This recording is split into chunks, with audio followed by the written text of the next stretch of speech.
Market આજે black મંડેની સંકેતો આપી રહ્યું છે. તેની વચ્ચે હું પોઝિટિવ બ્રોકરેજ રિપોર્ટ્સો લઈ આવી છું. ખાસ કરીને પહેલાં સેક્ટર પર નજર કરશો તો એનર્જી એન્ડ કેમિકલ સેક્ટર્સ પર મોર્ગન સ્ટેન્લેનો એક રિપોર્ટ આવતો જોવા મળ્યો છે. તેમનું કહેવું છે કે મજબૂત માંગ, સપ્લાયસ અને એસઓઈમાં સુધારાથી ભારતમાં ખાસ કરીને લાર્જ કેપ જેટલી પણ એનર્જી શેર્સ છે તેમાં ઉછાળો આવી શકે છે. રિલાયન્સ એમના ટોપિક્સ છે ને બીપીસીએલ, એચપીસીએલ, આઈઓસી અને ઓઇલ ઇન્ડિયા તેમને પસંદ આવી રહ્યા છે.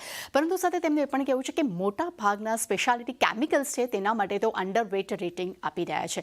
બીજી તરફ અલગ શેર્સ પર નજર કરશું તો નિફ્ટીની દિગ્ગજ કંપની રિલાયન્સ પર મોર્ગન સ્ટેન્લીનો રિપોર્ટ અહીંયા આવતો જોવા મળ્યો છે. તેમને ઓવરવેટ રેટિંગ આપ્યા છે. લક્ષ્યાંક તેમને 1606 રૂપિયા પ્રતિ શેર કર્યા છે.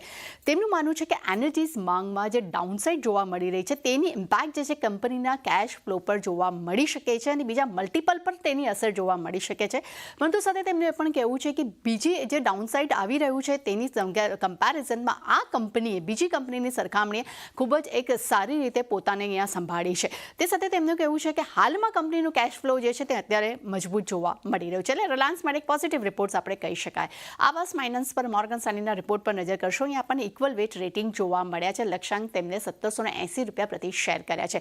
તેમનું માનવું છે કે Q4 FY25માં ડિસ્બર્સમેન્ટ જે છે ત્યાં વાર્ષિક ધોરણે 7% ગ્રોથ જોવા મળ્યો છે.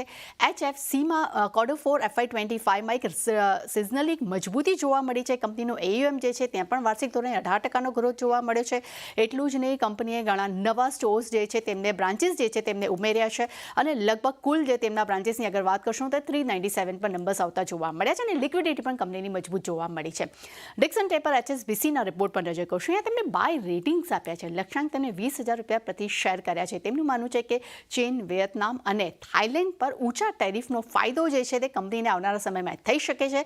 સ્થાનિક માર્કેટમાં ગ્રોથથી કંપનીના માર્કેટ શેર વધી શકે છે અને ખાસ કરીને કંપનીએ આયાતને બદલે સ્થાનિક ઉત્પાદન પર ભાર આપવાનોથી કંપનીને એક ફાયદો પણ થઈ શકે છે. એટલે પોઝિટિવ રિપોર્ટ્સ કહી શકાય. નાયકર પર નોમુરાના રિપોર્ટ પર નજર કરશું. અહીંયા આપણને ન્યુટ્રલ રેટિંગ જોવા મળ્યા છે. લક્ષ્યાંક તેમને 190 રૂપિયા પ્રતિ શેર કર્યા છે.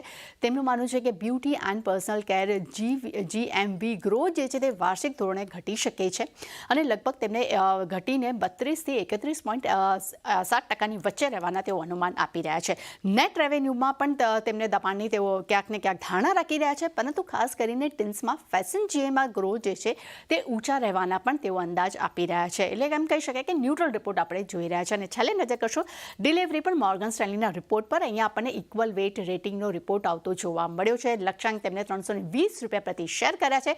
તેમનું માનવું છે કે ઈ-કોમ એક્સપ્રેસના અધિગ્રહણથી કન્સોલિડેશનના સંકેતો અહીંયા જોવા મળી શકે છે. વેલ્યુ રિયલાઇઝેશન્સ અને રેવન્યુ જે છે તે યથાવત રહી શકે છે અને સાથે તેમનું પણ કહેવું છે કે પાવર બેલેન્સથી થર્ડ પાર્ટી લોજિસ્ટિક્સ કંપનીઓની જેમની પણ શિફ્ટ થવાની પણ તેઓ અહીંયા ક્યાંક ને ક્યાંક ધારણા રાખી રહ્યા છે.